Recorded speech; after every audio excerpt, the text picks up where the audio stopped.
Hello viewers, welcome to my YouTube channel. तो आज हम जिस टॉपिक पे डिस्कस करने जा रहे हैं वो टॉपिक है सोलर इक्लिप्स यानी सूर्य ग्रहण और लूनर इक्लिप्स यानी चंद्र ग्रहण। तो हम पहले सोलर इक्लिप्स से शुरू करते हैं।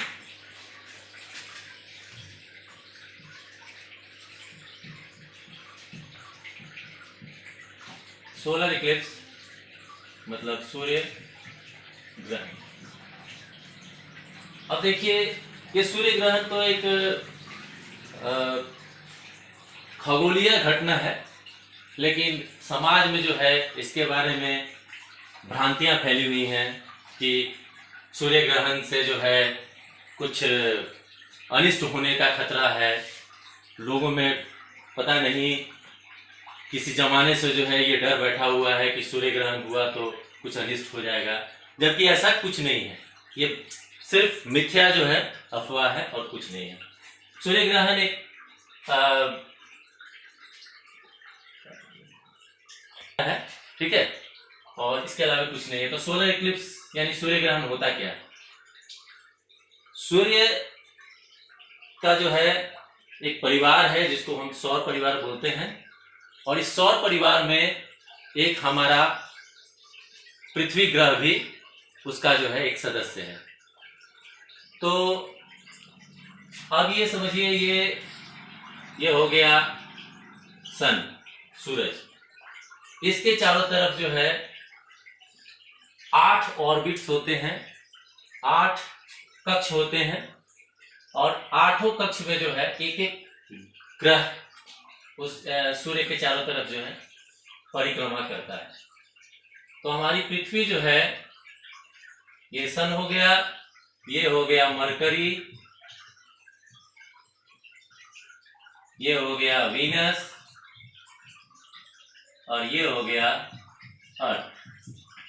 तो अर्थ जो है यानी कि पृथ्वी सौर परिवार का सूरज से दूर तीसरा ग्रह है, और इसी ऑर्बिट में पृथ्वी जो है वो परिक्रमा करती है। तो पृथ्वी का दो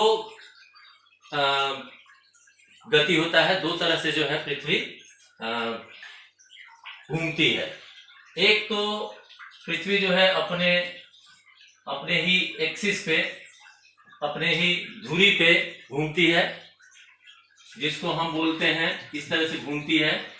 जस्ट लाइक आप समझिए एक लट्टू है, लट्टू जो अपने पॉइंटेड जो कोण जो होता है उस पे जैसे घूमता है, उसी तरह से पृथ्वी भी इस धुरी के चारों तरफ जो है एक ही जगह पे घूमती है, और साथ ही साथ ये घूमती हुई अलग अलग जगहों से, अलग अलग स्थिति से होती हुई पूरी परिक्रमा जो है सूर्य की एक बार ये करती है।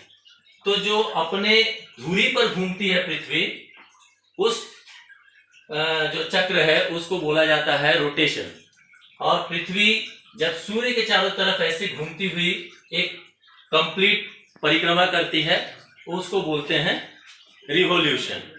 तो अभी हम थोड़ा सा इसके बारे में जान लें कि रोटेशन और रिवॉल्यूशन क्या है।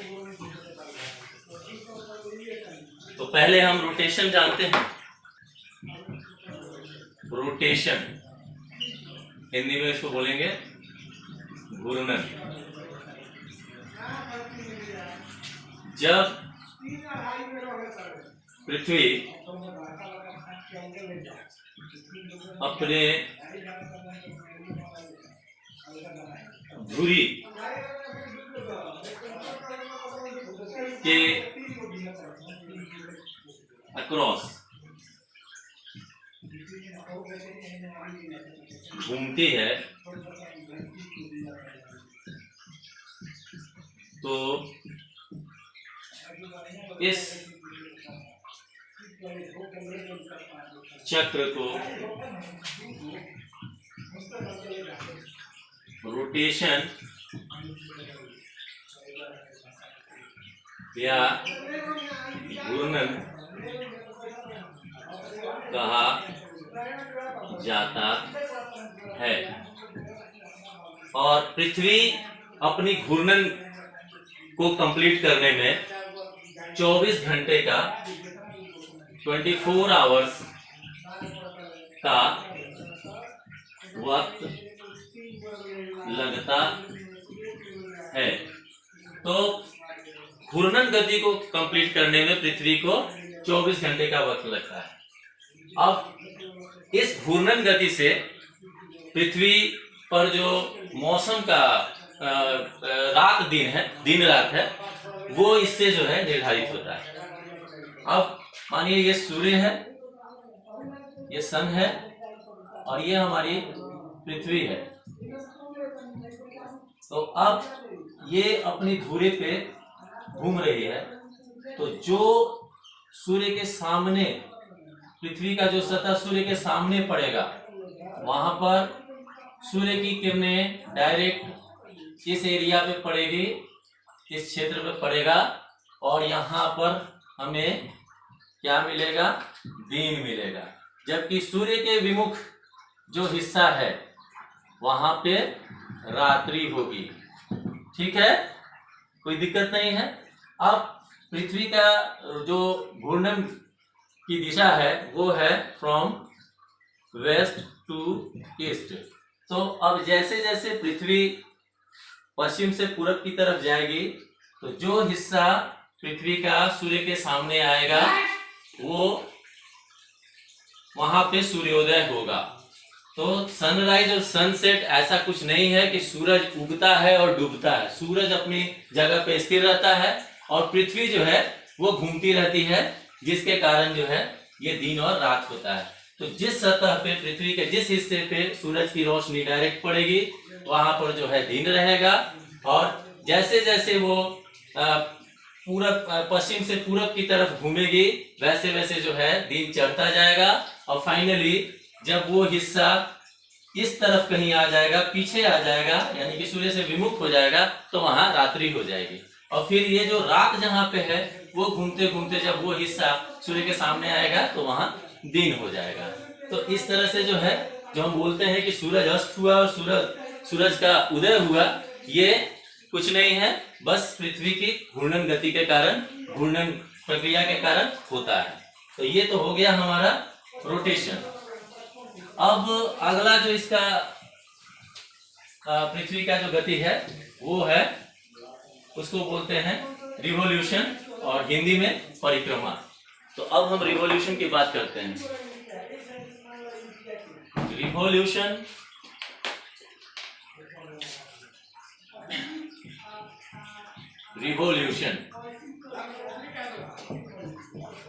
या हिंदी में परिक्रमा। रिवॉल्यूशन पृथ्वी की वो गति है जिसमें पृथ्वी सूर्य के चारों तरफ अपने कक्ष में, मान लीजिए कि यहाँ से पृथ्वी का, इनिशियली पृथ्वी का ये पोजीशन था, घूमते घूमते फिर पृथ्वी यहाँ तक आ गई, अलग अलग लोकेशंस में होते हुए पृथ्वी यहाँ तक आ गई। तो ये एक परिक्रमा जहां से शुरू किया था वहां पे आके समाप्त कर दिया, तो एक परिक्रमा जो है पूरा हो गया। अब ये परिक्रमा में पृथ्वी को समय लगता है ठीक 365 दिन और 6 घंटे। अब हम क्या बोलते हैं कि साल में 365 दिन होता है। सही है, साल में 365 दिन होता है, क्योंकि हम 6 घंटे को जो है छोड़ देते हैं, और वो 6 घंटा जब 4 साल के बाद वो जो है 6 चौके 24 हो जाता है, 24 घंटे हो जाता है। और इसीलिए हर चौथे साल, और अधिवर्ष कहलाता है, लीप ईयर कहलाता है, और लीप ईयर में जो है 366 दिन, लीप ईयर में 366 दिन हो जाते हैं, और एक दिन जो है वो फरवरी माह में जुड़ जाता है। तो इस तरह से हर लीप ईयर में 366 दिन होता है। अच्छा, अब जो है ये रिवॉल्यूशन से क्या होता है? तो पृथ्वी के रिवॉल्यूशन से, परिक्रमा से ये होता है कि मौसम में परिवर्तन आता है। सीजन में जो चेंज आता है, क्लाइमेटिक चेंज, वो इसी रिवॉल्यूशन के कारण होता है। अब कैसे देखिए, सन है, सूरज तो एक जगह पर स्थिर है, ये पृथ्वी जो है अपने एक्सिस पे भी घूम रही है और पूरा जो है ये परिक्रमा भी कर रही है। तो जब सूरज के सामने जो क्षेत्र होगा वहां पर जो है डायरेक्ट सनलाइट पड़ेगा और उसके कारण जो है वहां अत्यधिक गर्मी होगी, जबकि इसके पीछे जो विमुख हिस्सा है वहां पे गर्मी कम होगी। अब ऐसे करके ये एक पोर्शन जो है वो आज यहाँ पर डायरेक्ट सनलाइट पड़ रहा है, ये जब यहाँ पहुंचा तो ये घुमा हुआ है क्योंकि एक्सिस पे भी घूम रहा है, तो यहाँ पर कम गर्मी पड़ेगी। तो हो सकता है वहां पर जो है थोड़ा सा वो बसंत ऋतु चल रहा हो, मतलब ठंडा और गर्मी का बीच का जो है ट्रांजिशन पीरियड चल रहा हो। यहाँ पहुंचेंगे तो पता चला कि वो एरिया जहाँ जो यहाँ गर्मी में था वो वहाँ जो है ठंडा वहां पड़ने लगा। आगे बढ़े तो वर्षा हो सकती है। तो इस तरह से क्लाइमेटिक चेंज जो है वो रिवोल्यूशन पे डिपेंड करता है, पृथ्वी के परिक्रमा गति पर जो है क्लाइमेटिक चेंज डिपेंड करता है। दूसरा, इससे जो है साल का निर्धारण हो रहा है। एक साल में 365 दिन होते हैं और जैसे एक परिक्रमा पूरा हो जाता है, एक साल हमारा जो है पूरा हो जाता है, जो कैलेंडर ईयर है वो पूरा हो जाता है। तो ये हो गया आपका दो पृथ्वी का दो गति के बारे में। अब आते हैं मुद्दे पे। हमारा मुद्दा क्या है कि सोलर इक्लिप्स क्या है। तो सोलर इक्लिप्स क्या है ये जान लीजिए। सोलर इक्लिप्स यानी कि सूर्य ग्रहण। सूर्य ग्रहण में अब हमने दोनों पृथ्वी की गति देख ली। अब क्या हो रहा है, ये समझिए सन है, ठीक है, सन है, यहाँ पर है हमारा पृथ्वी। और पृथ्वी क्या कर रही है, इस सन के चारों तरफ जो है वो एक ऑर्बिट में परिक्रमा कर रही है।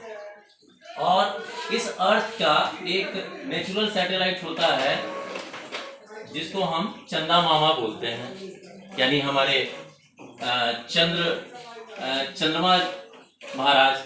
तो यहाँ जो है ये हमने मून बना दिया। मून जो है अर्थ का एक प्राकृतिक उपग्रह है, ये अब इसके चारों तरफ घूम रहा है। तो घूमते घूमते एक पोजीशन आएगा जब मून जो है इस जगह पहुंच जाएगा, यानी कि सन और अर्थ के बीच पहुंच जाएगा।